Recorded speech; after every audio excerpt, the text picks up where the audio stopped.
Hello. हाँ, शुरू करिए कुसुम दीदी, माँ के बारे में बताना है ना। जो आपका तो मन हाँ हो। जी। नहीं, आपने माँ के बारे में कहा था तो मैंने ऐसे ही फिर माँ के बारे में ही सोचना शुरू कर दिया और मुझे एक गाना याद आने लगा। पहले तो मेरे मन में आया कि माँ जैसा कोई नहीं। और तुमसे अच्छा ना कोई यारा, ना तुमसे कोई प्यारा, बस तुमको चाहे प्यारा, बस तुमको देखा प्यारा, तुम मेरे हो तुम मेरे हो, इस पिक्चर का गाना है। और मतलब ऐसा लगता है कि जैसे बस एक एक पिक्चर का गाना और नहीं है, तुझ में रब दिखता है। तो वैसा ही लगता है माँ के साथ में कि मतलब माँ को देखते ही जैसे होते ना फिदा हो गए। और बिल्कुल उसके बाद में कुछ भी और कहीं जाने का, कोई किसी को और मंदिर जाने का, किसी को पूजा करने का, किसी तीर्थ में जाने का, किसी और साधु संत की बात सुनने का, कहीं कोई आकर्षण, कोई कुछ नहीं रहा। बिल्कुल मतलब माँ के साथ में इतना अच्छा लगा। और माँ की एक वाणी, मतलब गुरुदेव की एक वाणी है कि जगत ने मुझ में गुण अवगुण देखे, किंतु हे दया के समुद्र, तूने हृदय से लगाया, अवगुण को गुण में बदला, हृदय विशाल है तेरा। तो यही वाणी का रियल में अर्थ जो हम देखेंगे तो वो हमने माँ के साथ में देखा। और ये बात ही मन में बात है कि माँ की विशालता का वर्णन शब्द में हम कर नहीं सकते हैं, कभी भी नहीं कर सकते हैं। हाँ, एक छोटे बालक की तरह हमें पल पल उनकी याद आती है, उनका मुस्कुराना, उनका दृष्टि भर के देखना, जी भर के एकदम ऐसे देखती थी जैसे बिल्कुल नहा जाते थे। उनकी उदारता, उनका प्यार दुलार लाड, क्या क्या कहूँ, शब्दों की सीमा है और प्यार असीमित है। बस उनके व्यक्तित्व की कुछ झलकियाँ देने को मन हो गया। मुझे विश्वास है कि हम बच्चों को उससे बहुत कुछ सीखने को मिलेगा और उसको भी हम कितना बताएंगे। मतलब उनकी तो इतनी सारी बातें, इतनी सारी बातें हैं। और जैसे मैं माँ को जब से देखा तब से अंत तक, मतलब एकदम एक बार मैंने खाली देखा, 2 बार देखा उनको मैंने सीधे पल्ले से। और बहुत सुंदर रंग से सजा हुआ, बहुत बड़ी सी माथे पे सिंदूर की बिंदी लगाए हुए। उसके बाद जब तीसरी बार देखा था तो वो एकदम व्हाइट साड़ी में और बॉर्डर वाली साड़ी पहनते थे ज्यादातर माँ, मतलब प्राय बॉर्डर वाली साड़ी पहनते थे। और सर्दियों में टसर की, सिल्क की, गर्मियों में ताँत की बंगाली साड़ी होती थी। और माँ की भी बहुत ही सादगी सी थी, बहुत सादगी से रहती थी। मतलब सादगी में भी वो बहुत व्यवस्थित और बहुत सुंदर, बहुत अच्छी लगती थी। मतलब ये नहीं था कि कहीं से भी फैशन में कमी लग रही है, कि मतलब उनके सौंदर्य में कहीं कमी आई है। कमी तो और ज्यादा, बल्कि देवी जी के जैसे एकदम। एक बार माँ ने ही बताया था कि वो एक मंदिर की सीढ़ियों पे खड़ी थी जब वो कलकत्ता से आई थी। और सफेद साड़ी में थी और कोई एकदम अनजान व्यक्ति मंदिर से बाहर निकल रहा था, तो वो कह रहा है कि आप तो एकदम देवी जैसी लग रही है। तो मतलब उनके व्यक्तित्व में ही वो दिव्यता थी। और दोपहर के सत्संग में माँ समय या कहीं भी बाहर जाती थी तो हमेशा ही साड़ी बदल के जाती थी। कभी भी ऐसे मोटी टूटी साड़ी में या बाल बिखरे ऐसे नहीं देखा कभी उनको, हमेशा ही व्यवस्थित रहती थी। और माँ के कभी भी किसी भी कार्य में या कहीं भी जाने के लिए आलस्य नहीं होता था, प्रमाद नहीं होता था उनके जीवन में कोई भी तरह का। और तो चाहे कितना भी सुबह से काम कर रहे हो, लेकिन तुरंत उठकर तुरंत काम करने लग जाती, तुरंत चल पड़ती, कहीं जाना होता है। किसी और को भी काम नहीं कहती। जैसे मान लीजिए गर्मी है और पंखा नहीं चला हुआ है और वो सत्संग में बैठी है, तो किसी को भी नहीं बोलेंगे कि तुम पंखा चला दो, वो सीधी उठेंगी और पंखा चला देंगी। एक बहन से भी मैं बॉम्बे में मिली थी, तो उन्होंने बोला कि सर्दियों के समय थे, हम लोग मल्टीचर के लिए आए थे अपना दिल्ली फोन, उत्सव में। एक मिनट, अपना फोन और थोड़ा म्यूट पे कर दीजिए प्लीज, बहुत आवाज आ रही है।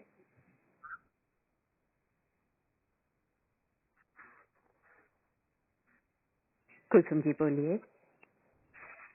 तो उन बहन ने अपना अनुभव बताया कि सब लोग माला पिरो रहे थे और मैं भी ऐसे ही बैठ गई, जमीन पे बैठ गई ठंडी के टाइम में।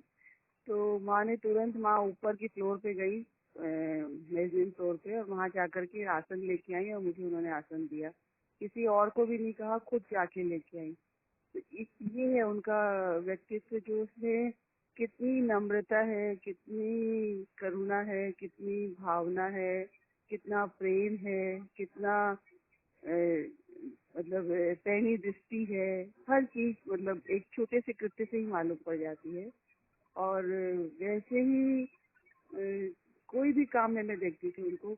कभी वो खाना बना रही होती है, कभी वो किसी के लिए अंगूर का जूस बना के, फालसे का जूस बना के दे रही होती थी। मतलब हर अतिथि जो भी उनके पास सदन में आता था, चाहे वो दिल्ली का हो चाहे बाहर का हो, उसका भरपूर स्वागत करती थी, दिल से करती थी। आज ही संस्मरण में माँ के बारे में यही सब आ रहा था कि कितना ज्यादा उन्होंने एकदम जो सगी माँ भी नहीं दे सकती, उससे बहुत ज्यादा कही दिया उन्होंने प्यार। तो मेरे को लगता है कि जो हम बहुत बड़ी बड़ी उपदेशात्मक बातें कर लें, वो इतनी बड़ी नहीं होती, वो इतनी स्पर्श नहीं करती, जो हमें एक छोटी सी बात ज्यादा स्पर्श कर जाती है। कि जो उनका एकदम स्नेह, जो वात्सल्य, जो एकदम भीतर का शुद्ध प्रेम होता है, निस्वार्थ प्रेम होता है, वो जो ज्यादा मुझे लगता था। मैंने उनके व्यक्तित्व में बहुत सारी चीजें ऐसी भी देखी, जैसे वो कभी भी जल्दी से ऑटो रिक्शा या टैक्सी में नहीं बैठती थी, और जल्दी से किसी के घर की गाड़ियां भी नहीं यूज करती थी, बल्कि बस में ही आती जाती थी कि कम खर्च में और बड़ा काम कर लेना, मतलब ज्यादा खर्च नहीं करना। उनके जीवन में जो हम बोलते हैं ना, मित आहारी होना चाहिए, मित व्ययी होना चाहिए, मित भाषी होना चाहिए। तो माँ के जीवन में यही देखा कि वो खर्च भी बहुत कम करती थी, अपनी पर्सनल चीज के लिए तो बहुत ही कम खर्च करते थे। और बिल्कुल खाना तो उनका बहुत ही कम था, एक टाइम अन्न खाते थे। और फिर जो भाषा है, तो वो जहाँ पे बोलना है वहाँ पे बहुत सारा बोलना है, गुरुदेव की बातें सुनाने के लिए, वाणी सुनाने के लिए। और वैसे वो व्यर्थ की कोई भी बात कभी उनके मुख से मैंने नहीं देखी, सुनी नहीं बोलते हुए। और वो हमेशा ये कहते थे कि जब तक हाथ पैर चलते हैं, मैं पैसों को व्यर्थ नहीं कर सकती हूँ। और जब ये सेवानिवृत्त हो चुकी थी, तो तब एक भक्त की वेदना ने उन्हें मतलब जैसे वो देखते थे कि ये बहुत ज्यादा बस में घूमती है, तो सारा समय इनका बहुत कीमती है, और समय कीमती होने के बाद भी इनका समय बस में बहुत अधिक लग जाता है। तो उन्होंने स्वयं उनको एक कार भेज दी। और जल्दी से माँ ने उसको यूज करना शुरू नहीं किया, लेकिन बहुत बोलने से, सबके बोलने से फिर उसको यूज करना शुरू किया। और उनका उनका यही भाव था कि इनकी सेहत सलामत रहे, इनका समय बहुत कीमती है। तो ऐसी छोटी छोटी बातें मैं ऐसे बता रही हूँ। और जैसे उस समय भी वो 60 वर्ष के हो चुके थे, और फिर उन्होंने बाइक चलाना सीखना शुरू करने के लिए और ड्राइविंग लाइसेंस ले लिया था। फिर उनके भाई ने काफी मना किया। तो आप सोचो कि उनका जो भीतर से किसी भी तरह से वो कभी भी अपना वो नहीं छोड़ते थे ना, कि सीखने की भावना को नहीं छोड़ा उन्होंने कभी भी। हमेशा ही सीखने की उनके अंदर में चाह बनी रही। पर उनके भाई ने कहा नहीं, अब मत सीखिए, तब फिर वो नहीं सीखी। और कहीं से भी वो आती थी, जैसे मान लीजिए ऑफिस जाते थे, सब बैंक में काम करते थे, तो वहां से आके तुरंत काम में जुट जाती थी। मतलब ये नहीं कि मैं अब तो इतनी देर से सुबह से निकली हुई, 9 बजे से अभी आई हूँ, मैं थोड़ी देर जाऊँ। बिल्कुल नहीं, एक सेकंड के लिए भी विश्राम नहीं करना। कितना उनके अंदर स्फूर्ति होगी, तो भीतर की जो शक्ति है वो कितना काम कर रही होगी। एक बार उन्होंने बताया कि बात बात में जैसे होता था, उनसे बहुत बातें होती थी, तो बोलने लगी कि एक बार गांधी जी का उदाहरण सुना है। मैं कभी कभी बोलती हूँ, मैं आपको थोड़ा देर तो आराम कर लीजिए, थोड़ा देर तो आराम कर लीजिए। तो बोले गांधी जी एक बार स्टेशन पे खड़े थे, और ट्रेन आने को बस 10 मिनट बाकी थे। तो अपने साथी से बोले, मैं थोड़ा विश्राम कर लेता हूँ। और वो कह के, और 10 मिनट ट्रेन आने वाली है, और गांधी जी इतनी देर में वहाँ पे थोड़ा लेट गए, तो आराम हो जाएगा। इतनी देर में तो आराम हो जाएगा, 10 मिनट में। तो प्लेटफॉर्म पर ही लेट गए। ट्रेन आई तो तुरंत उठ के चल पड़े। उनका कहना ही मतलब था कि इतनी देर में ही आराम हो जाता है। तो बस वैसे ही 5 मिनट के लिए कभी कभी लेटती थी कि कमर सीधी हो जाए, और वैसे बस बहुत जल्दी उठ जाती थी, घर के सारे कार्य करना, कपड़े आदि। सुबह 7 बजे से उठकर सदन मतलब पहुंच जाना, फिर बाबा सतगुरु की आरती वाणी अर्चना करना, भक्तों की जिज्ञासाओं का समाधान करना। और माँ को बागवानी का भी बहुत शौक था। पौधों में पीले पत्ते रहने ही नहीं देती थी एक भी कभी भी, और लताओं को भी संवारती रहती थी। और मेरे मन में भी यही बात रहती है कि जब हम पौधों में पीले पत्ते रखते हैं, जैसे जो मिट्टी की शक्ति होती है, जो जड़ों में शक्ति खींचते हैं, जो पानी डालते हैं, जो सब चीजें करते हैं, वो पीले पत्ते भी वो शक्ति ले लेते हैं। तो फिर हमें कम से कम अपने जीवन में भी ऐसे ही क्षीण विचार है, पीले पत्ते है, दुख की भावना है, चिंता की भावना है, निरर्थक विचार है, वो एक तरह से हमारे जीवन में पीले पत्ते हैं। तो हमें उनको हमेशा ही जैसे झाड़ू लगाते हैं ना, वैसे हटाते रहना चाहिए, जिससे कि हमारी जो शक्ति है वो सार्थक में काम आए। ये ऐसे मन में आती ही बातें माँ को देख करके। और उसी तरह से हम सबके विकारों की पीले पत्ते झाड़ देती है माँ जो अपनी वाणी से। और हमारी भक्ति की बेल भी को भी भाव पुष्पों से संवारती सजाती रहती है।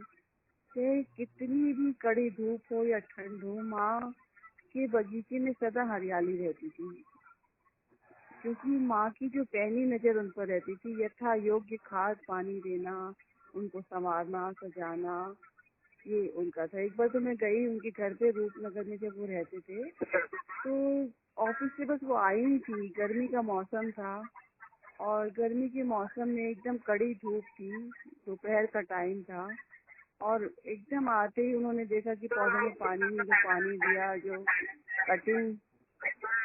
कटिंग वगैरह जैसे करनी होती है, कोई झाड़ी निकल गई, कोई सूखी डाली है, कुछ है, तो एकदम छत के ऊपर में एकदम कड़ी धूप में वो काम कर रहे थे। और मैं देखती थी कि कोई व्यर्थ बर्तन, घड़ा, खाली थाली, फ्लावर पॉट, तो उसमें भी माँ पौधे लगा देती, और वो हरियाली से भरकर बड़ा सुंदर लगने लगता। मैं भी वैसे ही करने लगी आजकल। वैसे ही ये चाहे जैसा भी हो, मन उसका एक दूसरा रूप भी है कि चाहे जैसा भी मन वाला हो, जो हम लोग भजन में गाते हैं, चाहे जैसा भी ज्ञान आए, जैसे भी मन वाला हो, माँ उसके मन में अपने शुद्ध वात्सल्य भरे प्रेम से उसको हरा भरा कर देती थी, उसको हरि का भाव दे देती थी। और उनसे मिले प्रेम के आकर्षण में वह सत्संग सदन आना शुरू कर देता, और हरि की हरियाली से एकदम हरा हो जाता था। अभी तक वही वही प्रक्रिया चल रही है, ऐसा नहीं कि रुक गई है कोई। मैंने उन्हें कई बार देखा कि कोई भी प्रसाद के खाली डिब्बे को फेंकते हुए उसमें लगे प्रसाद के एक एक कण को माँ उसमें से निकाल लेती थी।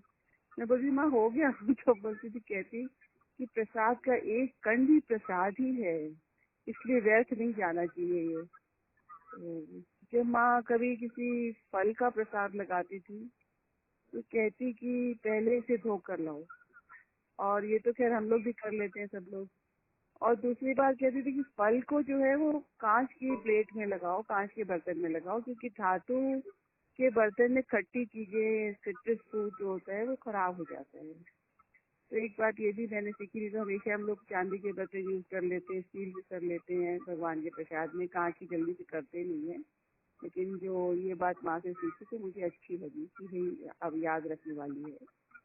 और माँ जब कभी भी कहीं बाहर या दिल्ली में भी जाती तो प्रसाद जरूर लेके जाती, किसी से मिलने जाती, किसी के घर जाती, सत्संग में जाती, तो कुछ न कुछ लेके जाती थी प्रसाद। सदन का सुबह का वाणी का प्रसाद लेके जाती। एक बार मैंने उनको देखा था कि वो जैसे ग्रीटिंग कार्ड्स आते हैं ना, तो ग्रीटिंग कार्ड्स में गणेश जी की मूर्ति होती है, कहीं लक्ष्मी जी की मूर्ति दिवाली के कार्ड्स में होती है, या बहुत सारे कार्ड्स में जिसमें भगवान की मूर्तियां वगैरह बनी, चित्र बने रहते हैं। तो माँ उनको कूड़े के डब्बे में नहीं फेंकते थे। एक तो उनको फोल्डर के जैसे यूज कर लेते थे कार्ड वगैरह को, किसी भी तरह से उनका पेपर यूज करते, किसी को भी कुछ लिख के शादी ब्याह में देना है कार्ड, तो वो उन्हीं कार्ड में लिख के देते थे। और या फिर यदि उनको फेंकना ही है तो उसमें से जितनी भी भगवान की चीज होती थी उसको दूर का फाड़ करके निकाल लेते थे। और जब कभी कोई हरिद्वार वगैरह जाता था तो वो हरिद्वार वगैरह गंगा जी में ही प्रवाहित करते थे। ये भी एक सीखने की बात है, हम लोग बहुत सारे कार्ड्स वगैरह से गिरा देते हैं। और प्रसाद के लिए भी उनका कहना होता था कि प्रसाद से हमारी बुद्धि जो है सुमति में बदल जाती है, इसलिए उसका वितरण करते रहना चाहिए। और यहाँ तक कि जो हमारे घर में सेवक हैं, जो हमारे चारों तरफ जो एम्प्लॉयज हैं, उनको जरूर देना चाहिए, जिससे उनकी भावना शुद्ध रहे, वो ईमानदार रहें और सेवा भी विश्वास कर पाए। तो माँ भगवान का भोग स्वयं बनाकर लगाना बहुत पसंद करते थे कि खुद उनको अच्छा लगता था कि हाथ से बनाए हुए भोज प्रसाद में भक्त का भाव और प्रेम मिल जाता है। और प्रसाद का यही तो सबसे बड़ा मूल्य है, भावना ही तो भगवान को अच्छी लगती है ना। तो उसके लिए उनका मन रहता था कि हाथ से बनाया हुआ प्रसाद लगाया करें। और माँ के साथ अपना व्यक्तिगत सामान बहुत कम होता था, मतलब नील के बराबर, बहुत कम सामान लेके जाती थी, कहीं भी यात्रा में जाती थी। ज्यादातर सत्संग संबंधी पुस्तकें, कैसेट, गुरुदेव बाबा के चित्र, बैग के बैग भरे होते थे। और वो उपहार स्वरूप भी बहुत देती थी इस तरह की चीजें। और सब लोगों को मतलब एक माँ का दिया हुआ कुछ भी उनके लिए एक बहुत बड़ी मूल्यवान चीज हो जाती थी। पूरे जीवन भर के लिए उनका एक, जैसे होता है ना, निधि मिल जाती थी उनको, महानिधि मिल जाती थी। इस तरह का जीवन में लोगों से अनुभव भी सुनते हैं कि माँ ने उनको ये दिया था, तो माँ ने उनको ये दिया था, माँ ने उनको ये कार्ड में लिख के दिया था। ऐसी बातें हम लोग जो सुनते हैं, हम अपने जीवन में भी यही अनुभव करते हैं। और मैं, लीना भाई, मैं इसी तरह की बातें बतानी थी ना। नहीं, आप और हाँ, उनके जीवन के कुछ खास प्रसंग भी बताइए जिससे। और जैसे जैसे मतलब मुझे भी समझ में नहीं आ रहा था कि कोई बात से बात निकलती ना। हाँ। अब जैसे मान लीजिए वो हम लोग जब वो सदन बन गया, और उसके बाद में हम लोग जैसे पत्र व्यवहार होता था कि सब सदनों में जब वार्षिक उत्सव आता था तो पत्र डालते थे आमंत्रित करने के लिए सबको। तो हम लोग जितने ज्यादातर पत्रों में लिखा रहता है प्रभु प्रेमी, या और ऐसे पत्र होते, कोई में महोदय, कोई में श्रद्धे, इस तरह की पूजनी, ये संबोधन लिखे होते हैं। तो शुरू शुरू में जब फर्स्ट बार पत्र लिखने का काम हुआ माँ के साथ में, तो माँ बोलती थी कि नहीं, प्रिय आत्मन लिखो। तो मैं उनकी आंख में देखने लगी कि क्या मतलब हुआ प्रिय आत्मन का। तो बोले कि सब तो हमारे आत्मरूप ही है यहाँ पर, ये संत की, तो ये लगता है कि ये संत की आत्मदृष्टि है। उस सबको, उसको मतलब आत्म तत्व पर ही उनका ध्यान रहता है। वो शरीर नहीं देखते कि वो कितना अमीर है कि गरीब है कि छोटा है कि बड़ा है। ये मतलब जैसे ना पदार्थ में भी पद पर ही ध्यान रहे, वो वाली बात है कि जब पत्र लिख रहे हैं तो भी हमारे भीतर में वही एक भावना रहनी चाहिए कि हम अपने आत्मन को बुला रहे हैं। मतलब कभी भी स्वयं को पहचान का ही मतलब भाव रहता है कि हम किसी का स्वागत करें तो हमारे भीतर जो स्वयं है वही उसके भीतर भी है। तो ये प्यार का जो शुद्धतम रूप देखा मैंने, वो छोटी छोटी बातों से, कि सदगुरु की दृष्टि में, जैसे हम लोग सुन रहे हैं अभी कि आंखों में झांकना, तो सदगुरु की आंखों से चार होना क्या है, उनकी दिव्य दृष्टि का हमारे ऊपर पड़ना। तो इस छोटी छोटी बातों से हम लोग इन चीजों को समझ पाते हैं कि जिसकी एक एक बात में कोई बात होती है, जिसके एक एक शब्द में शब्दातीत भाव छिपा रहता है, जिसे हम वाणी में सुनते हैं कि अक्षर अक्षर में अक्षर है। तो वैसे ही वो ध्वनि जो अक्षर में आ गई, वो वाली बात जो है हमें समझ में आनी चाहिए, ठीक से समझ में आनी चाहिए। और जिससे हम लोग माँ के जीवन में, अब कैसे बताऊं मैं, देखते हैं कि क्या बताऊं। आपने मुझे जैसे बहुत सारी बातें बताई थी, वैसे ही कुछ कुछ खास प्रसंग जैसे बताइए, जैसे कुछ। खास प्रसंग बताऊं।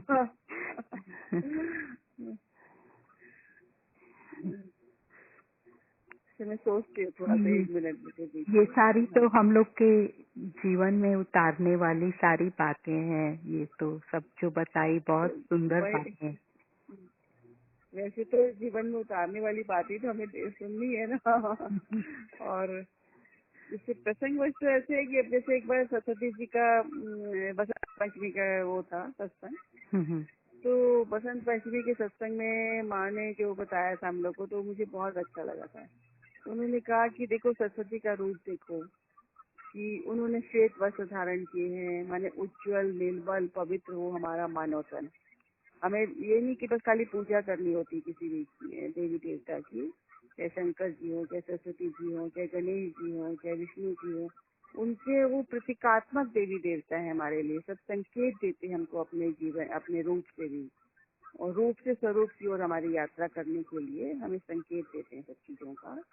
तो उन्होंने बोला कि देखो उनका सरस्वती का रूप देखो कि उन्होंने श्वेत वस्त्र धारण किए, हमें भी अपने मन, हमारा भी उज्जवल निर्मल मन हो, और हाथ में माला लिए हैं सरस्वती जी, माने सदा प्रभु का स्मरण रखें और उनकी याद में रहें। सरस्वती जी तो ज्ञान की देवी थी, मतलब विद्या की देवी थी, सब कुछ उनके पास था, सरस भी थी, लेकिन उसके बाद में भी वो माला नहीं छोड़ रही है। हर समय उनके हाथ में माला लेने का मतलब ये नहीं कि माला जब कर नहीं खाली लग जाए, तो याद रहे हमें भगवान की। फिर कहा कि हर कार्य में वो हमारे साथ है, ये महसूस करें हम, और वही करने वाले, ईश्वर ही हमारा सब काम करने वाला है, वही हमें सफल भी करेंगे, और इससे हमारा मनोबल बढ़ता है। उनके हाथ में वीणा रहती है, तो उनका एक नाम वीणा वादनी है, और माने जो बोले में प्रभु की महिमा गाए हम, जो इससे हमें ये सीखना है कि हमको प्रभु की महिमा गानी है, और वो सत्य से अनुप्राणित हो महिमा, खाली सुनी सुनाई बातें नहीं, वह सुनने वाले को भी अभिभूत करते हैं, उसके हृदय में अमृत घोले। उसके हाथ में, जैसे सरस्वती जी के हाथ में एक पुस्तक रहती है, माने ज्ञान का अंत नहीं है, वो अनंत है।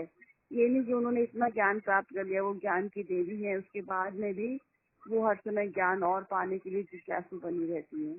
तो हर समय ज्ञान और पाने की हमारे अंदर जिज्ञासा बनी रहे। वे कमल पर जैसे आसीन है, माने कमल चाहे कीचड़ में भी खिलता है, फिर भी उसका मुख सूर्य की ओर रहता है। अतः हमें भी चाहे इसी दुनिया में रहे, किंतु ध्यान हमारा उच्च विचारों में रहे, ज्ञान के प्रकाश में, ईश्वरी भावना में लगा रहे। कीचड़ भी देखें तो हम मतलब वही हमारा बिगाड़, कीचड़ भी हमारा कुछ बिगाड़ नहीं सकता। और उनका एक हाथ जो है वरद है, मुद्रा में रहता है, आशीर्वाद की देने में, वरदान देने में, तो सबके लिए कल्याण की भावना रखती है। तो सर्वे भवन्तु सुखिनः की भावना जीवन व्यतीत करना है, सब और शांति हो, सारा विश्व हमारा है, प्रेम से हिल मिलकर रहना है।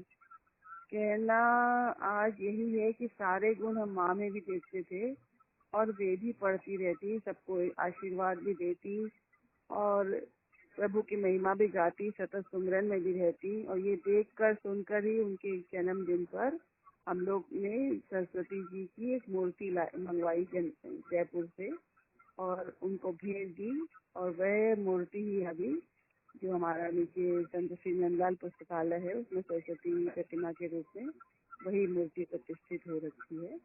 और ये भावना उसके पीछे यही थी कि माँ सरस्वती का रूप ही है। और ये सब लिखते हुए मुझे ये सारे अतीत के पृष्ठ अपना जैसे अवगुंठन खोलते नजर आ रहे हैं, और मुझे बहुत आह्लादित कर रहे हैं, जैसे मेरे सामने ही जो स्वर्णिम दिवस की चलचित्र की भांति चल रही है यात्रा। और माँ ने एक बार बताया था कि हरवंश राय बच्चन जी की एक पुस्तक है अतीत के चलचित्र, बस वही हो रहा है, और मैं आह्लादित विभोर हो रही हूँ। जब मैंने ये लिखा तो मुझे ये भाव मन में आया। और इस मतलब ऐसी छोटी छोटी बातें बहुत सारे मेरे पास काफी लिखा हुआ है, और ऐसे कोई बात मुझे ऐसे अलग से नहीं याद आ रही है उस समय कि मैं स्पेशल कुछ बताऊं। और बहुत सुंदर बात है ये वाली सरस्वती जी की, बहुत सुंदर बात है। ये आपने जो एक बात बताई थी ना मुझे कि एक किसी को पूरा फल देते हैं तो अपने लोग उसको अपने हिसाब से काट छाट के, तो जो वाणी जो भी भाव मिलता है उसको अपने हिसाब से फिट करना, तो इस बात को आप अच्छे से, मैं तो ऐसे ही बोल रही हूँ, आप उसको बताइए। मुझे याद नहीं आ रहा मैंने आपको क्या, क्योंकि मुझे लिखी याद नहीं रहता मैं किसमें क्या बोल जाती हूँ। ऐसे ये तो यही है कि हम किसी को भी कोई चीज देते हैं तो अच्छा सा देंगे ना, खराब तो कुछ भी नहीं देंगे ना। तो अब मुझे उसको आपने कहा था कि वाणी माँ ने कहा था कि जैसे एक फल दिया तो फल के छिलके उतारता है, कोई उसका जूस बना के पीता है, कोई उसको काट के खाता है, कोई इसके फांक निकाल के खाता है। तो हम लोग अब चिंतन मनन अपने हिसाब से करके उसको अपने ऐसे याद आ रहा है जो आप बता रहे हैं ना, वो बात मुझे ऐसे याद आ रही है कि आपको कोई, जैसे मान लीजिए आपको आम ही दिया है ना, तो आम आप खाओगे तो उसका छिलका छील के खाओगे ना, बिना छीले तो नहीं खा सकते उसको। उसका छिलका के साथ में मौसमी है कि संतरा है, कोई भी फल है तो उसको आप छिलका छीलते हो। वैसे ही जो वाणी होती है उसको भी आपको खाली आप वाणी को निगल जाओगे, रट लोगे तो तोता रटंत हो जाएगा ना। ये तो तोता रटंत नहीं करना है हमको उस वाणी के छिलके को छीलना है। मतलब उसके अंदर में जो रस छिपा है, उसके अंदर जो गहराई है, जो इतनी सारी बातें जैसे अभी बताई माँ की, अब इनकी गहराई में हम अपने चिंतन मनन से जाएंगे ना, नहीं तो तभी तो वो हमारे काम आएंगी। नहीं तो हमारे क्या काम आएंगी। हम कोई भी ईश्वर की महिमा गाते हैं, गुरु की महिमा गाते हैं, माँ की महिमा गा रहे हैं, तो किसी भक्त की महिमा गाते हैं, मीरा की बात करते हैं, तो मीरा की चीज को हम अपने लिए अपने हिसाब से फिट करेंगे ना अपने भीतर में, तब वो हमारे इधर। जैसे फल को छील करके उसका रस हम अपने आप में पचाते हैं, तब हमारे जीवन में पुष्टि आती है, ताकत आती है, स्वास्थ्य हमारा अच्छा होता है। उसी तरह से सदगुरु की वाणी, माँ की वाणी को भी हमें अपने हिसाब से फिट करना है। उसको गुरुदेव ने भी बहुत तरह से कहा है कि गाय जो है जो काली करती है तब रस बनाती है, अगर ऐसे ही खा लेगी तो गाय मर जाएगी। जैसे एक जगह उन्होंने कहा कि भाई दर्जी से आप बाजार से कपड़ा लाते हो और कपड़ा ला करके यदि आप उसको दर्जी से सिलवा करके अपने नाप का फिट करवाते हो तो आपको सुंदर लगते हो उसको पहन के। आप ऐसे ही कपड़ा लपेट लोगे तो सुंदर थोड़ी लगोगे, अच्छा नहीं लगेगा। तो वैसे ही कोई चीज हमको ओढ़ नहीं लेना है, उसको खाली ऊपर से तो याद नहीं कर लेना है, रट नहीं लेना है हमको, बल्कि उसके साथ में अपने चिंतन मनन से उस चीज को अपने लिए बनाना है, अपनी बनाना है उसको, अपनी वाणी बनाना है उसको, अपने भीतर उसको रचा पचा लेना है एकदम। ये उस तरह की बात याद आ रही है। हाँ, तो अपने लिए बनाना है ना उसको। हमें उनके जितने भी जीवन मूल्य बताए जा रहे हैं अभी, उन जीवन मूल्यों से हमें सजना है ना। माँ ने तो जी लिया, माँ तो सजी हुई थी, माँ भगवान तो सजे हुए हैं, गुरुदेव तो सजे हुए ही है, लेकिन हमें अपने जीवन के साथ सजाने हैं ना। हमें सुंदर बनना है, हमें अपना श्रृंगार करना है, इसके लिए सारी बातें सुननी है ना। जैसे एक बार कोई जा रहे थे, अपनी माँ से आज्ञा से लेकर ही जा रहे थे, और उन्होंने माँ से कहा आशीर्वाद दो। तो माँ ने कहा कि जब भूख लगे तब खाओ, जब नींद आए तो सो जाओ। तो वो हम लोग तो सोचते हैं ना सन्यासी तो अपनी भूख को दबाए, अपनी नींद को दबाए, अपना दमन करे उसको, मतलब जागा हुआ ज्यादा रहे कि खाए नहीं ज्यादा, इस तरह से। तो मैं बोला तुम ऐसा बात कैसे कह रही हो, माँ को पूछा। तो उसने कहा कि जब खूब काम करोगे, खूब मेहनत करोगे, तभी तो तुम्हें ज्यादा नींद आएगी, तभी तो तुम भूख लगेगी तुमको ना। तो तुम्हें संसार के लिए, संसार के उद्धार के लिए बहुत काम करना है, ये बात उन्होंने कहा था। तो इस बात से हम लोग को समझना है कि हमें खाली ये नहीं सोच लेना कि जैसे अपने लोग बात कर रहे हैं कि वाणी का फल का छिलका उतारना है, उस बात से बता रही हूँ। खाली हमको बात को पकड़ नहीं लेना है, मेन उसके भीतर की जो बात है उसको समझना है कि भाई जब तक हम बहुत मेहनत नहीं करेंगे मतलब तब तक हमें बहुत ज्यादा अच्छी नींद नहीं आएगी। हम आराम से खाली बैठे बैठे भगवान का माला जप करेंगे तो नींद नहीं आएगी। हमें उस कार्य करना है, मतलब संसार के कल्याण के लिए कार्य करना है। ये इस तरह की बात है। जिससे क्या बताऊं। एक बात आपने ये बहुत ही समझने वाली बात मुझे बहुत अच्छी लगी थी कि कोई रास्ते में कोई गरीब व्यक्ति को देखते हैं तो उन्होंने कहा था ना कि अपने को सम दृष्टि होनी चाहिए पर उसको सम व्यवहार नहीं करना। वो बात वो ऐसा था कि माँ ने कहा था कि जैसे अपने लोग सोचते हैं कि भाई संतों की दृष्टि तो समान होती है ना, सबके ऊपर गरीब और समता की भावना में आना चाहिए। हम लोगों सबको को भी यही ज्ञान दिया जाता है कि सब समता के भाव लाओ, सबके लिए, सब एक है, सबके अंदर एक ही आत्मा विराजित होती है, सबके अंदर भगवान है। तो इस तरह भजन जन में भगवान को देखो, यही भजन है, ये सिखाया जाता है। तो बात वहाँ पे शुरू होती है कि भाई हम सम दृष्टि तो रख सकते हैं, लेकिन हम समवर्ती नहीं बन सकते हैं। माँ ने ये बताया था, समवर्ती होता है कि हमको ये पता है कि इसके अंदर भी वही आत्मा जो मेरे अंदर में है, लेकिन जो व्यवहार हम जिन्हें, जैसे मान लीजिए राम जी हैं, तो राम जी तो समान दृष्टि वाले थे, तो उनको व्यवहार में बिठाना है वैसे ही बैठेंगे ना। अब खाना खाना है तो हम बेहतर और हम मिल करके एक थाली में तो नहीं खा सकते ना बैठ करके। हमको मालूम है इसके अंदर भी वही आत्मा है जो हमारे अंदर में है। तो व्यवहार में तो हमको जो एक तरीका होता है उस तरह से निभाना पड़ता है, लेकिन भीतर हमारे साथ अंदर में ये भाव रहता है कि भाई इसके अंदर भी वही आत्मा है, तो हम उसके साथ कोई दुर्व्यवहार नहीं करेंगे। उसकी भूख को भी हम अनुभव करेंगे, उसके दर्द को, उसके दुख को अनुभव करेंगे, उसकी यथाशक्ति हम सहायता करेंगे। लेकिन हम उसको अपने साथ बैठ के अपने पलंग पे तो नहीं सुला सकते, अपने साथ बैठा के खिला तो नहीं सकते, वो तो समवर्ती नहीं हो सकते, हम समदर्शी हो सकते हैं। हमको मालूम है लेकिन हम व्यवहार में हमको दुनिया के नियम कायदे अपनाने पड़ते हैं। ठीक हुआ? क्लियर हुआ? हाँ। इसलिए तो माँ की बहुत सारी बातें थी। माँ कहती थी कि हमें करते थे प्रतियोगिता और सहयोगिता के बारे में बोल रहे थे कि माँ का एक ये बहुत ज्यादा था कि आदमी को प्रतियोगिता नहीं करनी, सहयोगिता करनी है। जो पहले बच्चे होते हैं, पहले वो होता है संसारी प्राणी जो होता है वो एक दूसरे का प्रतियोगी होता है। मेरे पास ज्यादा धन हो, मेरे पास ज्यादा अच्छा कपड़ा हो, मेरे पास ज्यादा ये हो, मेरी अच्छी ज्यादा गाड़ी हो, मतलब बहुत तरह की प्रतियोगिताएं होती है। लेकिन जो भक्ति के रास्ते पे चल गया, सत्य के पथ पे चल गया, वो तो हर समय सहयोगिता की भावना में रहता है कि हम किसका कितना सहयोग कर दें। क्योंकि प्रतियोगिता की भावना में हमारे में कहीं ना कहीं अहंकार रहता है, और उस अहंकार से छुटकारा पाने के लिए ही तो हम सत्य पथ पे चल रहे हैं ना। और अगर अहंकार रहेगा तो हम कभी भी सत्य को पा ही नहीं सकेंगे। इसी बात को समझाने के लिए उन्होंने ये बहुत बड़ा उनका वो था कि कभी भी हमको प्रतियोगिता नहीं, सहयोगिता करनी है। एक वो हमेशा कहा करते थे कि हमें चालाक नहीं, होशियार होना चाहिए। जैसे आप लोग ने कई बार सुना होगा ना, लोमड़ी कहते हैं, गुड़ खट्टे हैं, वो चालाकी है ना उसके अंदर में, चालाकी की भावना होती है।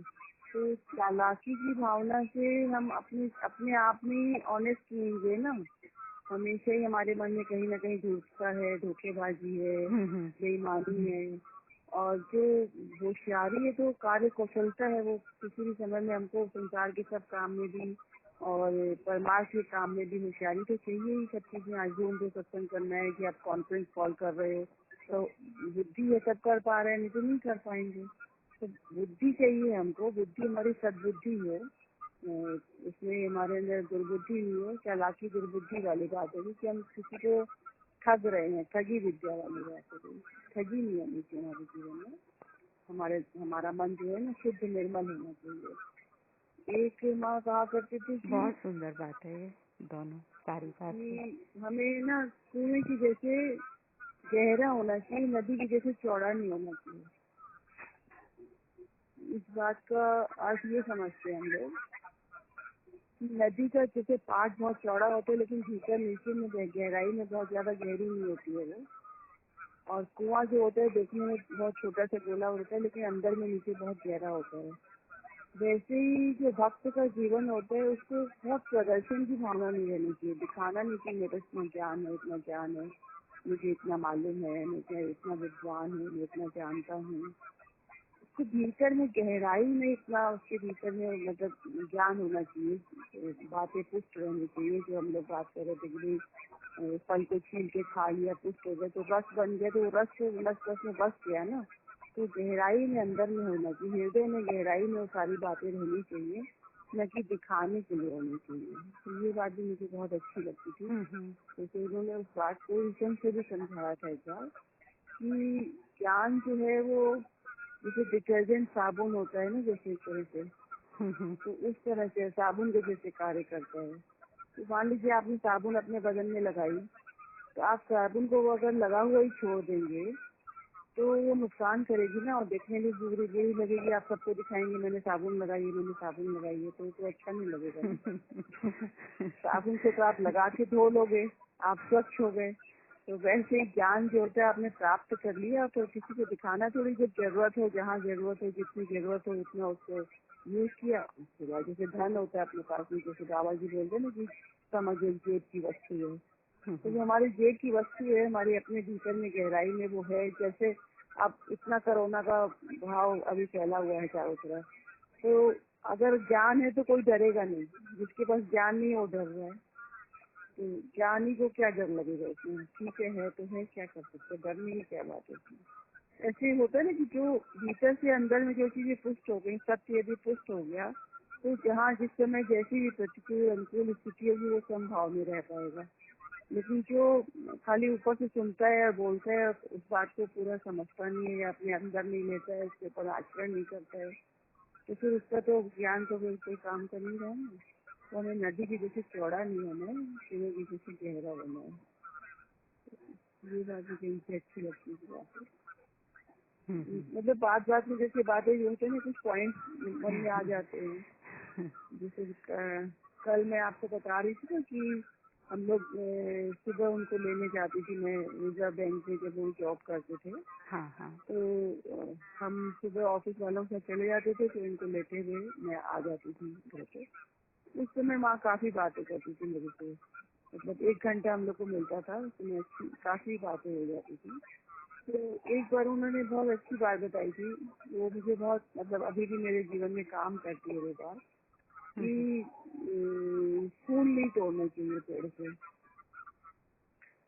तो मुझे, क्योंकि मुझे जब भी कोई अच्छा फूल देखती थी, कोई सुंदर फूल देखती थी पार्क वगैरह में, जब जगह लिखा रहता है फूल तोड़ना मना है, लेकिन मेरा मन करता था कि मैं फूल तोड़ लूँ, मैं भगवान के चरणों में जाके चढ़ा दूँ। तो जब उन्होंने बोला फूल नहीं तोड़ना है, तो फिर मन में लगा कि क्यों नहीं तोड़ना है, मेरी आंखों में प्रश्न देखा। तो फिर उन्होंने बोला कि देखो, जितनी देर वो डाली पे लगा हुआ है ना, वो उसका विराट परमात्मा उसकी सुगंध ग्रहण कर रहा है। तो ये जो उन्होंने बोला ना, विराट परमात्मा उसकी सुगंध ग्रहण कर रहा है, ये बात मुझे बहुत स्पष्ट करी कि तोड़ लेंगे तो वो थोड़ी देर में ही मुरझा जाएगा, थोड़ी देर में ही वो उसका खत्म हो जाएगा। डाली पे लगा रहेगा तो वो उसका जीवन और थोड़ा लंबा भी चलेगा। और परमात्मा कहाँ नहीं है, परमात्मा खाली हमारे मंदिर के ही देवता थोड़ी है, मतलब वही थोड़ी है परमात्मा, पूरे विश्व में कण कण में व्यापक है। तुम्हारी भावना को विशाल करने की बात है ना, हमको सीमित को असीम बनाना है ना, हमने अपने भाव को। नहीं तो अभी तो हमने बहुत छोटा बना रखा है, हमने तो अपने मंदिर के भगवान को खाली भगवान बना रखा है, और तो हम भगवान को भूल गए कि सारे आकाश में भगवान ही तो व्याप्त है। तो वो बात को जानने के लिए भी हर समय हमें ये बात याद आएगी ना, जब फूल देखेंगे, जब हमारा मन करेगा, तब हमको ये बात याद आ जाएगी कि नहीं, पूरे विश्व में जो विराट परमात्मा उसकी सुगंध ग्रहण कर रहा है। तो ये बात पूरी भी ना, जैसे विजन बैंक से आए थे घर पे सत्संग के लिए, तब तो माँ से ऐसी बात होने लगी कि शिव के बारे में, शिव जो है संहार करता है और मृत्यु के देवता है, और इस तरह की बातें होने लगी। फिर ऐसे हुआ कि माँ, क्योंकि लोग सब मृत्यु से कितने भयभीत होते हैं, और मृत्यु होती है तो कितने सब लोग डर जाते हैं, ऐसे करके बातें चल रही थी। तो फिर माँ ने कहा कि मृत्यु नहीं होगी तो कल्पना करो संसार कितना विभक्त हो जाएगा, भयानक हो जाएगा। तो उस समय तो ये बात समझ भी नहीं आ रही थी कि संसार विभक्त और भयानक कैसे हो जाएगा, मृत्यु नहीं होगी तो सभी तो चाहते कि मरे नहीं। मैंने कहा कैसे कैसे, तो बोले तुम थोड़ा कल्पना करो, अगर सारे लोग मरेंगे नहीं तो कैसे कैसे लोग दिखाई देंगे, डरावने लगेंगे तुम्हें, बूढ़े लोग जो होते हैं सबकी झुर्रियाँ हो जाएंगी, सबका सारी इंद्रियाँ शिथिल हो जाएंगी, वो चारों तरफ वो लोग वैसे लोग दिखाई देंगे, तो फिर तुम्हारा ये संसार जो है वो कैसे सुंदर रहेगा। तो नित नए जन्म होते रहे, और जब जब जरूरत हो, जब इंद्रिया शिथिल हो जाए तो मृत्यु की गोद में चले जाए, तभी तो ये संसार में सुंदरता रहेगी। तो इसीलिए शिव को संहार करता भी कहते हैं और श्रृंगार करता भी कहते हैं। ये पृथ्वी का श्रृंगार करता है क्योंकि वो जीवों को उठा लेता है। तो इस तरह से उन्होंने समझाया। तो वो बात है मुझे इतनी दिल में बैठ गई कि मृत्यु की भी बहुत जरूरत है, मृत्यु नहीं होगी तो भी संसार सुंदर नहीं रहेगा।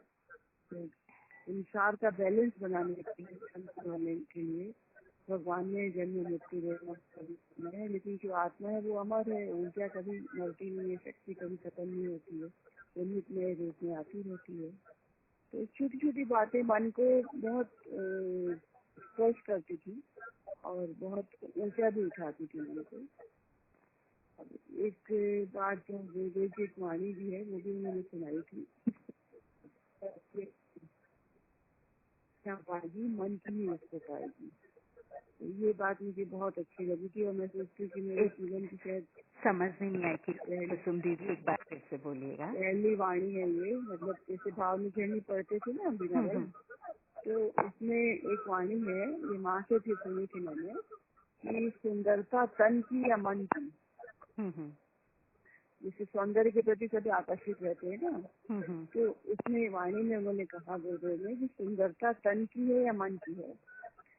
तो गुरुदेव ही जवाब दे रहे हैं कि तन की रह ना पाएगी, मन की ही उसको पाएगी। मतलब जो हमारा जो तन है वो तो एक दिन जर्जर हो गई ना, उसका जो युवा के समय जो सौंदर्य रहता है युवा काल में वो तो नहीं रहता है ना हमेशा बच्चे काल तक। तो बाहर से तो आदमी का चमक कम होती है, बहुत इंद्रियां शिथिल हो जाती है, आंखें हैं, दांत है, बाल है, सब चीजों में सुंदरता कम हो जाती है, तो तन की तो नहीं रह पाती ना। लेकिन जिसका मन बहुत सुंदर हो गया, जिसका मन बन गया, उसकी बुद्धि सुबुद्धि हो गई, बहुत अच्छी हो गई, संख्या में बदल गई, ज्ञान में बदल गई, जो भीतर के आनंद से, भीतर के आत्मबोध से भर गया, भीतर ज्ञान से भर गया, तो उसकी आंखें भी बहुत नूर भरी हुई दिखाई देती है, उसका जीवन भी बहुत सुंदर दिखाई देता है, फिर वो और आकर्षक लगता है, वो बूढ़ा होकर के भी आकर्षक लगता है। जैसे हम लोग माँ को देखते थे, वैसे तो माँ बहुत बूढ़ी नहीं हुई थी, लेकिन फिर भी जो 70s में तो आई गई थी, तो उनके चेहरे पे कभी भी चमक कम नहीं थी, उनकी आंखों में कितनी गहराई थी, कितना नूर था। उनको देखते जैसे वो आई थी, राधा आई थी उस समय, माँ बीमार थी लास्ट में, तो राधा ऊपर खाना खाने गई, तो बात चल रही थी, तो माँ बोली कि माँ इतनी सुंदर है, इतनी सुंदर है, इतनी सुंदर है, इतनी सुंदर है कि मैंने आज तक इतना सुंदर किसी को देखा नहीं। इतना अच्छा लगा मुझे सुन के उसके मुझ से मेरा कि कितना उसने उस चीज को अनुभव किया होगा, तब वो ये बात उसके मुख से अनायास निकल गई। ऐसे कोई सोच समझ के थोड़ी निकली है, कोई बुद्धि से थोड़ी निकली है ये बात। तो ये होती सुंदरता कि आप अपने अंदर से कितने अपने आप को मान चुके हो वाणी से, कि आपके भीतर में जो एकदम जैसे बोला जाता है ना कि शुद्ध चांदी से चमक उठेगा तुम्हारा मन का दर्पण, तो चांदी से चमक उठेगा। चांदी जो होती है बहुत अच्छी पॉलिश की होती है, फाइनेस्ट पॉलिश की होती है, तो आप उसमें अपना चेहरा बहुत अच्छी तरह से देख सकते हो ना। वैसे ही हमारे भीतर में इतनी उज्ज्वलता निर्मलता आ जाए कि हम अपने आप को उसमें देख सकें, तेरा मन दर्पण कहलाए, सुनते हैं ना हम लोग इस तरह से। तो उस बात को अच्छी तरह से समझता है, तो वो सुंदरता हमको पानी है। इसीलिए हमको संतों की बातें सुननी है, नहीं तो क्यों सुननी है हमें, माँ की बातें क्यों सुननी है। माँ की बातें सुनने से हमको अपने जीवन में सुंदरता बढ़ानी है ना, कि हम वृद्ध भी हो जाए तो भी हमारा सौंदर्य वैसे की वैसे रहे। हमें अपने आप को जैसे होते हैं, हमारा मन हमको सुंदर मान रहा है ना, दूसरा हमें सुंदर माने नहीं माने उससे क्या फर्क पड़ेगा। अगर अपनी आँख में जो सजे, दूसरों की आंखों में सजने के लिए नहीं हमको सजना है, अपनी आंखों में सजने के लिए सजना है। अपनी आंखों से अपनी कीमत देखनी है, तो वो चीजें अच्छी लगती है। कि इतनी अच्छी अच्छी बातें माँ बताती थी कि मैं माँ की दीवानी हो गई थी और उनसे मिलने के लिए पागल रहती थी। माँ कहीं बाहर जाती तो मन स्टेशन जाने को भी करता, मैं मिला हूँ, साथ ही भावना रहती थी कितने लोग उनकी वाणी का लाभ उठाएंगे, इसलिए जरूर। और जब मैं उनकी वाणी सुनती थी तो मेरी आंखें जैसे एकदम नशीली हो जाती थी, मुझे खुद बुद्ध नहीं रहती थी, मंत्र मुग्ध जैसे एकदम ऐसे कार्य करती थी। होश नहीं रहता था शायद, यहीं पर मेरा मैं का हरण होता था। जो हम लोग बोलते ना मैं का हरण गुरुदेव कर लेते हैं, अहंकार का हरण कर लेते थे, अहंकार भी भस्मीभूत हो जाता था, मैं भी चली जाती थी। और एक बार माँ ने बताया था कि हिमालय जैसे ऊंचा पहाड़ होता है और वहाँ पर बहुत जमी हुई बर्फ होती है, मतलब बर्फ का जमा हुआ पहाड़ हो गया वो, और सूर्य की किरणें उसके ऊपर पड़ती तो वो बहने लग जाते हैं, नदी बन जाते हैं। वैसे ही जन्मों जन्मों का अहंकार भी यदि हिमालय की तरह पहाड़ भी बन गया हो हमारे भीतर में, हमारा अहंकार जो है इतना ऊंचा भी हो गया हो, तो भी सदगुरु की भाव की किरणों से वो पिघल जाएगा और पिघलता ही रहेगा। बस उन किरणों के नीचे हमें बैठना है, हमें सत्संग में आना है, यहाँ पर मुझे किरणें मिलेंगी हमको। हाँ, मेरा ये क्वेश्चन है कि जैसे हम माँ को देखते हैं कि जैसे आपने बताया कि माँ के दिल में सबके लिए इतना प्यार था, और मतलब और वो इतना ज्यादा था कि सब लोग फील करते थे जो भी मिलता था, और एट द सेम टाइम माँ जैसे संस्था के काम में भी पूरा इन्वॉल्व रहते थे। तो माँ को तो सब तरह के लोगों से डील करना होता था, तो माँ कैसे मतलब ये मेंटेन करते थे दोनों तरफ? बहुत अच्छा प्रश्न है। सबके काम का है। माँ सब तरह के लोगों में वो आत्मा को ही देखते थे ना। माँ का अगर अब मैं स्टोरियाँ सुनाने लग जाऊंगी तो इतनी सारी स्टोरीज है ना कि कोई लोगों ने तो उनको बहुत गलत बातें बोली, मुझे कुछ ऐसा गलत शब्द बोले बहुत सारे, लेकिन माँ ने कभी बुरा नहीं माना। माँ जैसे एक बात कहती थी कि जो अपना सम्मान कर लेता है, स्वमान में जीने लग जाता है, उसका कोई दूसरा मान अपमान नहीं कर सकता। ये बहुत सुंदर बात है कुसुम दीदी, फिर से बोलिए एक बार प्लीज। आत्म भाव में जो आ जाते हैं ना, जो स्वयं का मान कर लेते हैं ना, अपना स्वयं का मान खुद करना आ गया, हमको आत्म भाव में आ गए और हमने अपना सम्मान कर लिया, उसके बाद में दूसरे लोग दुनिया के मान अपमान से उनकी परवाह नहीं होती है उनको, वो क्या कह रहे हैं, क्योंकि वो जानते हैं कि दुनिया तो अपने धरातल से बोलती है ना, वो आपके धरातल को वो देख ही नहीं पाती है। तो वो अपने धरातल से बोलेगी तो उसकी जैसी औकात होगी, जैसे जैसे हम लोग कहते हैं हीरे को दिखाने गए आलू वाले के पास, तो वो आलू के भाव देख रहा है, संतरे वाला संतरे के भाव देख रहा है, जैसे वो नहीं कहते जौहरी के पास जाओ, तो जो दुनिया है वो तो वैसे ही लोग है ना, उनके तो निम्न धरातल के लोग होते हैं, तो वो कुछ भी बोलते हैं। तो सब तरह के लोगों से माँ ने जो किया। और एक बात माँ कहा करती थी कि यदि कोई हमें धोखा देता है तो हम नहीं ठगे जाते, वही ठगा जाता है।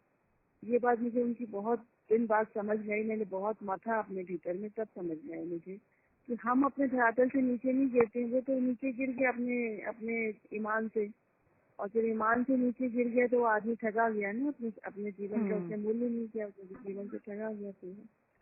तो हमें अब इतनी, वही बात है ना भैया जो बोलने की, वो इतनी ऊंचाई पे है कि हम लोग के धरातल में हमारा जो मानसिक स्तर अभी उतना ऊंचा नहीं हुआ ना, जब इन बातों को समझ पाए, जब इनको बहुत घोटेंगे ना अपने भीतर, मंथन करेंगे ना, तब समझ में आएंगे। यही हमको फल के छिलके उतारने हैं। जी जी जी बिल्कुल। माँ तो मतलब सब तरह बिल्कुल के सटीक लोगों आंसर से मिल बहुत गया। अच्छा, बहुत अच्छा मतलब उन्होंने किसी का बुरा नहीं माना, और जिसने भी उनका कुछ ऐसे गलत शब्द भी बोले, उनके लिए भी उन्होंने प्रार्थना ही की, उनके लिए भी उन्होंने अच्छा ही किया। और ऐसे मेरे सामने ऐसे मैं अलग अलग स्टोरी नहीं बता पाऊंगी अभी तो, लेकिन बहुत सारे उदाहरण है जिसमें माँ ने कभी बुरा नहीं माना और उनका भला ही चाहा।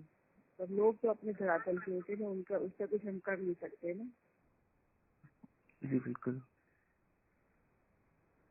कुसुम जी, मैं नवल बोल रहा हूँ। हाँ भैया, मैं नवल बोल रहा हूँ। मेरा एक प्रश्न आपसे, नहीं पड़ा? थोड़ा सा तेज बोलेंगे, जोर से बोलेंगे। हाँ हाँ, मैं नवल बोल रहा हूँ। हाँ, मैं पूछ रहा था नवल कि भैया, जैसे हाँ जैसे माँ के बारे में तो हम लोग काफी पढ़ते हैं, तो आपसे भी सुना तो वात्सल्य भाव तो उनका बहुत देखने को मिलता है। तो आप बताइए कि उनको, थोड़ा जोर से बोलिए प्लीज। हाँ, आप बताइए उनको माँ शब्द से उच्चारण सबसे पहले किसने किया और कैसे उनको माँ बोलना शुरू किया?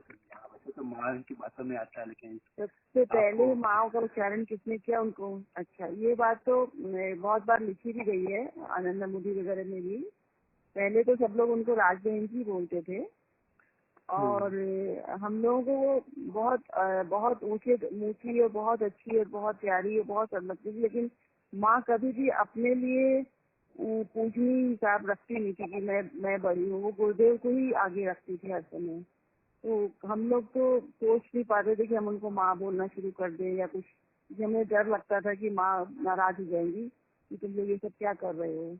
लेकिन कोटा में परमात्मा भाई तुलशान है, और वो जब माँ के पास आई तो मधुबाई डालिया की बहन है बड़ी, वो जब माँ के पास आई और वो उनको माँ का जो भाव वगैरह वो इतना ज्यादा अच्छा लगा कि वो एकदम मतलब वही दीवानी परवानी हो गई, और बहुत ज्यादा हो गई। और जब वो इतनी हो गई तो उन्होंने कहा कि तुम लोग क्या ऐसे राज बहन जी बोलते हो, माँ बोला करो, ये तो माँ है।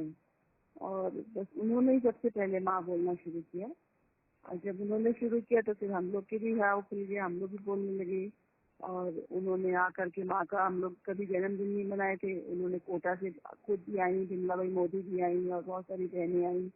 माँ का पहला जन्मदिन 60वें जन्मदिन पे मनाया गया। उसके बाद से माँ को माँ कहने लग गए। पहले सब नहीं बोल पा रहे थे, संकोच है कि माँ ही बुरा मानेगी। हेलो। हाँ हाँ, ये सब जैसे काफी उनके लिए अप्रोप्रिएट होता है, तो मतलब जिसने भी सोचा उस समय तो फिर तो माँ, जब कोई फोन में बुरा भी कोई फोन करता था माँ को, तो माँ बोलती थी माँ बोल रही हूँ। मतलब फिर वो एज की बात नहीं रह गई थी, वो जगत भाव की बात हो गई थी। हाँ, और दूसरी बात, गुरुदेव जो है, माँ की अपनी तो कोई संतान नहीं हुई थी अपने उनके गर्भ से, और गुरुदेव ने उनको आशीर्वाद दिया था कि तुम एक बच्चे की नहीं, तुम असंख्य बच्चों की माँ बनेगी। और माँ ने ये लास्ट में एक पत्र लिखा था हम लोगों को, उसमें उन्होंने ये बात लिखी थी कि गुरुदेव का वरदान आज सिद्ध हो गया, और गुरुदेव जो भी बोलते हैं उनकी वाणी अमर होती है। तो उन्होंने वरदान दिया था, इसलिए आज वो अपने आप माँ बन गई। उन्होंने तो कुछ अपने आप को बहुत छिपाया, अपने आप को बहुत मतलब समेट के रखा, बिल्कुल दिखाया नहीं कि मैं इतनी ऊँची हूँ, लेकिन फिर भी है ना कि सुगंध फैली जाती है। ठीक है भैया, आपको क्लियर हुआ? हाँ, जैसे किसी भक्त के मन में आ जाता है ना कि मुझे तो ना बोलना आता है, ना मुझे भजन गाना आता है, मैं स्टेज पे जा ही नहीं सकती, मतलब लोगों को देखते सबको स्टेज पे जाके करते हुए।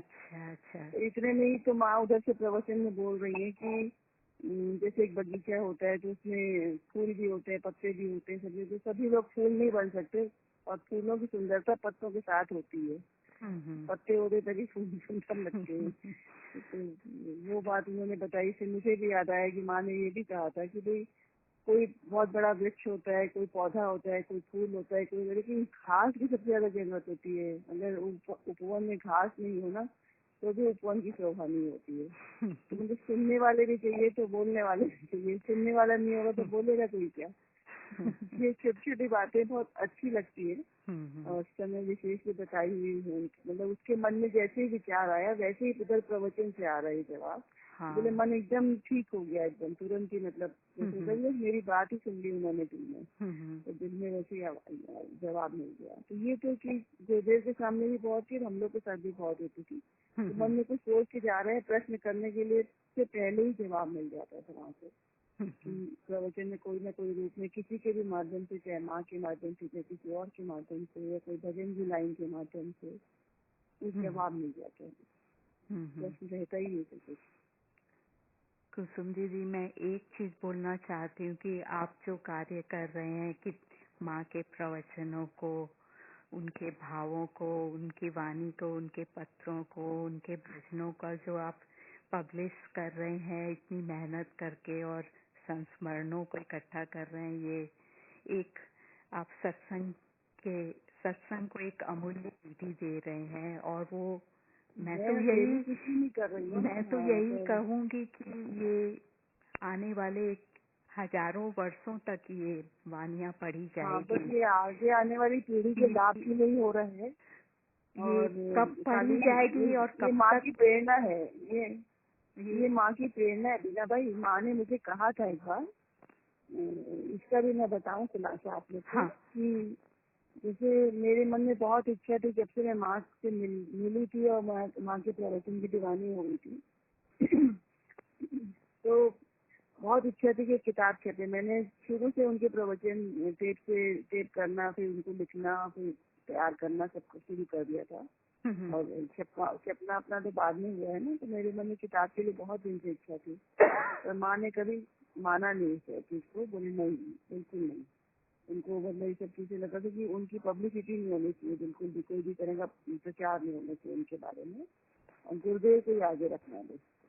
तो ठीक है, फिर जब लास्ट में मालूम पड़ा कि उनकी थी गई, लेकिन जैसे ही उन्होंने अपनी वो जो उनकी स्टाइल से, उनके इशारों से समझ में आ गया मुझे, उसके बाद मैं एकदम आश्वस्त हो गई। जैसे होता है ना कि अब तो मुझे ये नहीं सोचना कि एक किताब छपेगी, और फिर तो बस उनका निर्माण हो गया। फिर संस्था हमारा पूरा सहयोग देती। सबसे बड़ी बात है कि सहयोगी में मिलने चाहिए ना, जैसे तो दिल्ली से। जय गुरुदेव।